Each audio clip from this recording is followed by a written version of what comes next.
दुल्हन ने विदाई के वक्त शादी को नामंजूर किया।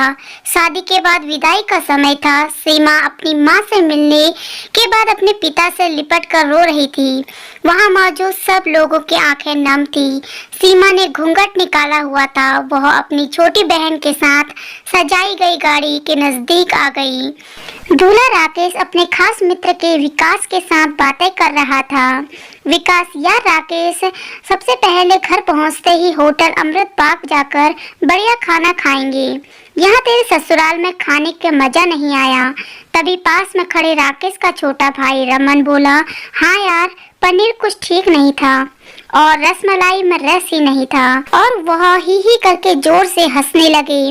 राकेश भी पीछे नहीं रहा। अरे हम लोग अमृतबाग चलेंगे, जो खाना हो वो खा लेना। मुझे भी यहाँ का खाने कोई मजा नहीं आया। रोटियां भी गर्म नहीं थी।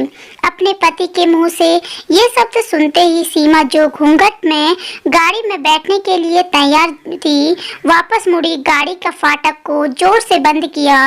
घूंघट हटाकर अपने पिता के पास पहुंची। अपने पिता के हाथ पर अपने हाथ में लिया। मैं ससुराल नहीं जा रही हूँ पिताजी, मुझे ये शादी मंजूर नहीं।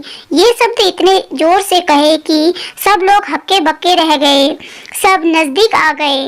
सीमा के ससुराल वालों पर तो जैसे पहाड़ टूट पड़ा। मामला क्या था किसी को भी समझ नहीं आ रहा था। तभी सीमा के ससुर राधे श्याम जी ने आगे बढ़कर सीमा से पूछा, लेकिन बात तो क्या है बहू, शादी तो हो गई है, विदाई का समय है, अचानक क्या हुआ? तुम शादी को नामंजूर कर रही हो। राकेश की तो मानो दुनिया लूटने जा रही थी। वह भी सीमा के पास आ गया। राकेश के दोस्त भी सब लोग जानना चाहते थे कि आखिर ऐन वक्त पर क्या हुआ कि दुल्हन ससुराल जाने से मना कर रही है। सीमा ने अपने पिता दयाशंकर जी का हाथ पकड़ रखा था। सीमा ने अपने ससुर से कहा, बाबूजी, मेरे माता पिता ने अपने सपनों को मारकर हम बहनों को पढ़ाया लिखाया, वो काबिल बनाया है। आप जानते हैं एक बाप के लिए बेटी क्या मायने रखती है। आप वो आपके बेटा नहीं जान सकते क्योंकि आपकी कोई बेटी नहीं है। सीमा रोती हुई बोलते जा रही थी, आप जानते हैं मेरी शादी के लिए, वो शादी की बारातियों के अभिवादन के लिए कोई कमी ना रह जाए, इसलिए मेरे पिताजी पिछले 1 साल से रात 2-3 बजे तक जागकर मेरी माँ के साथ योजना बनाते थे। खाने में क्या बनेगा, रसोईया कौन होगा। पिछले 1 साल में मेरी माँ ने नई साड़ी नहीं खरीदी क्योंकि मेरी शादी में कमी ना रह जाए। दुनिया को दिखाने के लिए अपनी बहन की साड़ी पहनकर मेरी माँ खड़ी है। मेरे पिता की इस 150 रुपए की शर्ट के पीछे बनियान में 100 छेद हैं। मेरे माता पिता ने कितने सपनों को मारा होगा, ना खाया ना अच्छा पिया, बस एक ही ख्वाहिश थी कि मेरी शादी में कोई कमी ना रह जाए। आपके पुत्र को रोटी ठंडी लगी, उनके दोस्त को पनीर में गड़बड़ लगी, वो मेरे देवर को रसमलाई में रस नहीं मिला। इसमें खिलखिलाकर हंसना मेरे पिता के अभिमान को ठेस पहुंचाने के समान है।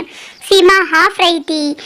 सीमा के पिता ने रोते हुए कहा, लेकिन बेटी, इतनी छोटी सी बात है। सीमा ने उनकी बात बीच में काटी, यह छोटी सी बात नहीं है पिताजी। मेरे पति को मेरे पिता की इज्जत नहीं। रोटी क्या आपने बनाई, रसमलाई पनीर व सब कैटरर्स का काम है, आपका नहीं। आपने दिल खोलकर वो हैसियत से बढ़कर खर्च किया। कुछ कमी रह गई तो कैटरर्स की तरफ से। आप तो अपने दिल का टुकड़ा अपनी गुड़िया रानी को विदा कर रहे हैं। आप कितनी रात रोओगे क्या मुझे पता नहीं। माँ कभी मेरे बिना बाहर नहीं निकलती। कल से क्या वो बाजार अकेली जा पाएगी। जो लोग पत्नी या बहू को लेने आए हैं वो खाने में कमियां निकाल रहे हैं। मुझ में कोई कमी आपने नहीं रखी, यह बात इनकी समझ में नहीं आई। दयाशंकर जी ने सीमा के सर पर हाथ फिराया। अरे पगली, बात का बतंगड़ बना रही है। मुझे तुझ पर गर्व है कि तू मेरी बेटी है, लेकिन बेटा इन्हें माफ कर दे। तुझे मेरी कसम, शांत हो जा। तभी राकेश ने आकर दयाशंकर जी के हाथ पकड़ लिए। मुझे माफ कर दीजिए बाबूजी, मुझसे गलती हो गई। उसका गला बैठ गया, रो पड़ा वह। तभी राधेश्याम जी ने आगे बढ़कर सीमा के सर पर हाथ रखा। मैं तो बहू लेने आया था, लेकिन ईश्वर बहुत कृपालु है, उसने मुझे बेटी दे दी। वो बेटी की अहमियत भी समझा दी। मुझे ईश्वर ने बेटी नहीं दी, शायद इसीलिए कि तेरी जैसी बेटी मुझे नसीब में थी। अब बेटी इन नालायकों को माफ कर दे, मैं हाथ जोड़ता हूँ तेरे सामने। मेरी बेटी सीमा मुझे लौटा दे। और दयाशंकर जी ने मुझे हाथ जोड़ दिए सीमा के सामने और अपना सर झुका दिया। सीमा ने अपने ससुर को अपने सामने हाथ पकड़ लिए। बाबूजी, राधेश्याम जी ने कहा, नहीं पिताजी। सीमा भी भावुक होकर राधेश्याम जी के लिपट गई और दयाशंकर जी ऐसे बेटी पाकर गौरव का अनुभूति कर रहे थे। सीमा अब राजी खुशी अपने ससुराल रवाना हो गई। पीछे छोड़ गई थी आंसुओं की भीगी अपनी माँ पिताजी की आंखें।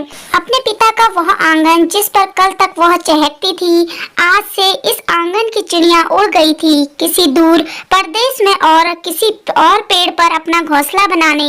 यह कहानी लिखते वक्त मैं उस मूर्ख व्यक्ति के बारे में सोच रही थी जिसने बेटी को सर्वप्रथम पराया धन की संज्ञा दी होगी। बेटी माँ बाप का अभिमान और अनमोल धन होता है, पराया धन नहीं। कभी हम शादी में जाएं तो ध्यान रखें कि पनीर की सब्जी बनाने में एक पिता ने कितना कुछ खोया होगा, वो कितना खोएगा। अपना आंगन उजाड़ कर दूसरे के आंगन को हरियाली कर देता है। महकाना कोई छोटी बात नहीं, खाने में कमियां न निकालें। बेटी की शादी में बनने वाला पनीर, रोटी व रसमलाई पकने में उतना समय लगता है जितनी लड़की की उम्र होती है। यह भोजन सिर्फ भोजन नहीं, पिता के अरमान व जीवन का सपना होता है।